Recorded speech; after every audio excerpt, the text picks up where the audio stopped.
Welcome to this lesson. In this lesson, we would attempt to get the message from the poem, Ambush, an African poem written by Gbemisola Adeoti. This lesson is put together by Emmanuel Joseph. First, we would read the poem to refresh our minds. The land is a giant whale, that swallows the sinker, with hook, line, and bait, aborting dreams of a good catch. Fishers turn home at dusk, blue Peters on empty ships, all Peters with petered out desires. The land is a saber-toothed tiger, that cries deep in the glade, while infants shudder home. The grizzled ones snatch their gut from bayonets of tribulation, halting venturous walk at dusk. The land is a giant hawk, that courts unceasing disaster, as it hovers and hoots in space. The land lies patiently ahead, awaiting in ambush those who point away from a direction where nothing happens, towards the shores of possibilities. Have you ever wondered why people who do businesses keep complaining that things are too difficult for them? Have you ever been tempted to believe that those people tell lies whenever they say that they do not have money? Well, as unbelievable as it seems, many people who struggle to make money do not actually make the money. Let us look at the poem, and the messages in the poem. From there, just maybe, we would understand the society better. Before we begin, it is important to mention here, that the poem, Ambush, is a metaphorical poem. This means that the poem uses a lot of direct comparisons. It is also made of high-level symbolism. So, generally, the society is called the land in this poem, while other names and animals are used to describe different elements and different situations. In stanza 1, the poet states that the land, that is, the society, is a giant whale. For us to understand this statement, we need to look at the life of a whale in the sea. A whale is a very big fish. One of the features of the whale's life is that it does not select what it eats. When the whale moves in the water, it opens its mouth. Anything that goes into that mouth is consumed. If you have ever seen a film of the fish in the seas, you would have noticed that the whale only spills out water from a hole on its head. That water is because it does not close its mouth every time. So, if the whale opens its mouth as it moves near a fisherman, what do you think will happen? It will swallow the fishing bait, the hook and the line. It will even cut the fishing line. What will the poor fisherman do? Well, the poor fisherman may have to return home if he has no other fishing equipment with him. This is what the society does to us. We are Peter. Peter is borrowed from the Bible to represent everyone who goes out to work to earn money. When do we have a blue Peter? The color blue represents sadness, tiredness and frustration. An empty ship means that there is nothing that the person will bring home despite his suffering since morning. When is the dusk? The dusk is the evening period when the light of the day begins to hand over to the darkness of the night. A petered out desire is a desire that is fading. So, this stanza is saying that we go out to work, but the society takes everything from us. We come back with nothing to show. We get tired.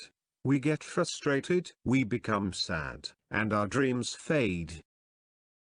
In stanza 2, the poet persona compares the society to a saber-toothed tiger. This tiger has very long canines as part of its teeth. The glade is the part of the forest that many trees do not grow. If you were a little child walking in the bush, then suddenly, you meet this type of wild animal. How would you feel? In fact, fear would nearly kill you. Even if you were with some friends, nearly every one of you will fall to the ground and struggle to stand up while shaking and dragging yourselves on the ground. Everyone will become dirty in the process. It will look as if the heart and the intestine want to come out of the mouth due to fear. The saber-toothed tiger will be evil that time. Its presence will bring misfortune. If anyone is able to escape in that instance, will that person ever go to that bush again? I doubt. Fear will not let anyone who escaped that situation try to go to that bush again. This is what the society does to those who are learning to survive in their various lines of businesses. The society demands a lot. If it is not the government that brings a wicked policy, it will be criminals that steal from the business. Even the workers and customers cannot be trusted. Everyone will just want to get money from that new business. Imagine borrowing money to sell frozen food items in a country where electricity is bad. The business may fail. Yet, the government will still expect tax, and the person will still have to pay other bills. If the business fails, will other people want to try that business in that area, with the little money that they have? That will not be very possible. No one will want to take a risk again by investing in an area that businesses do not survive. This is the idea in stanza 2. In stanza 3, the society is seen as a hawk. A hawk does not stay away from where chickens are. It goes every time to kill and eat the chickens. It also kills other birds that are not strong. Wherever you have birds gathering, the presence of the hawk will scatter them. Even the sound that the hawk makes is enough to drive the chickens away. The mother hen sees the hawk. It runs with its chicks because the hawk is a source of disaster and misfortune to them.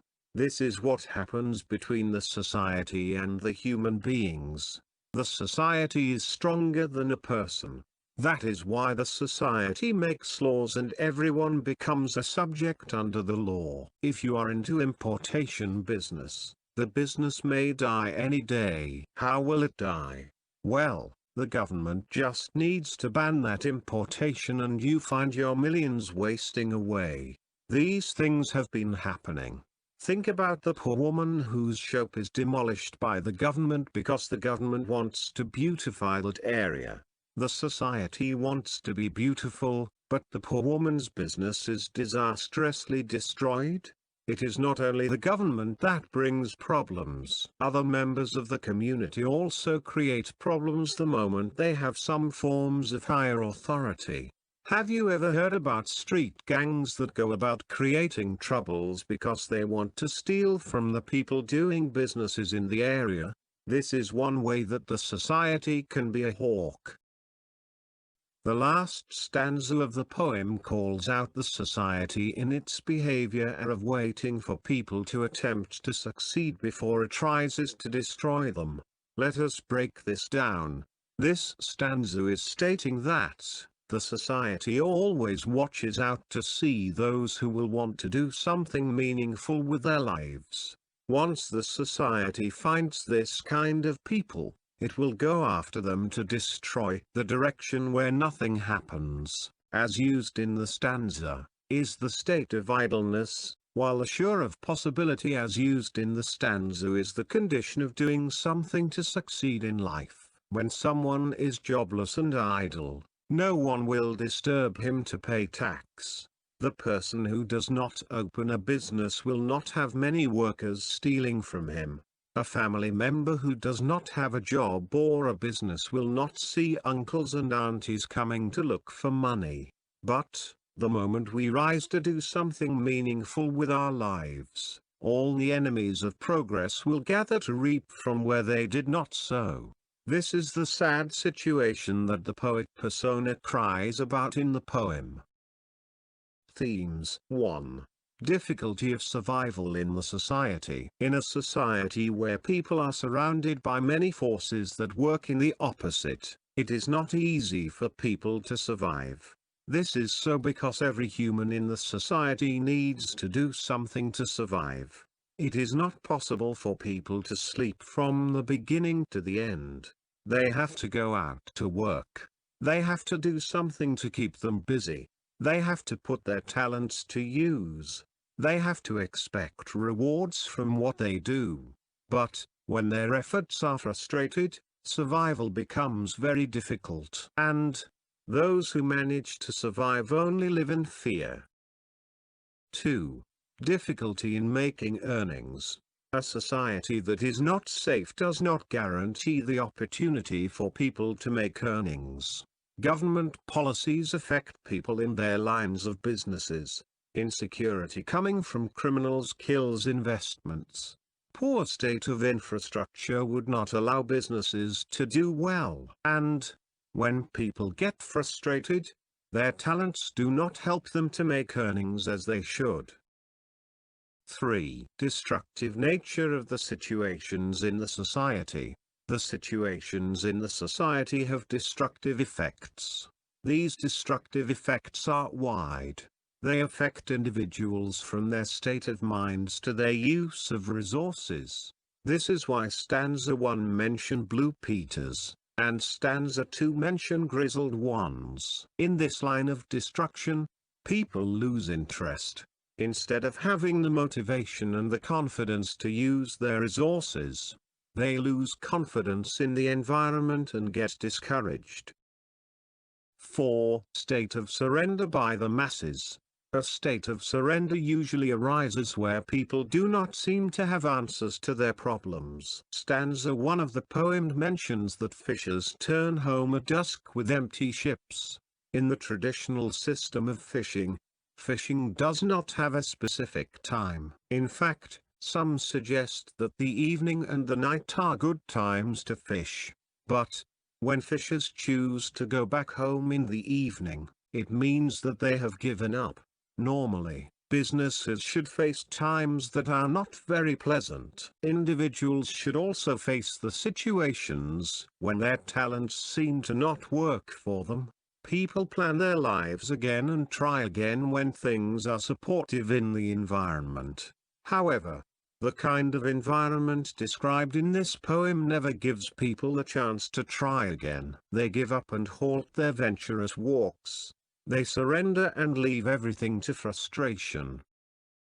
5. Limitation of talents and innovations. An environment that destroys the creative use of talent is only trying to make people useless and unproductive. People get discouraged easily when situations are not comfortable. It takes a lot of determination for one to use his talents and innovations.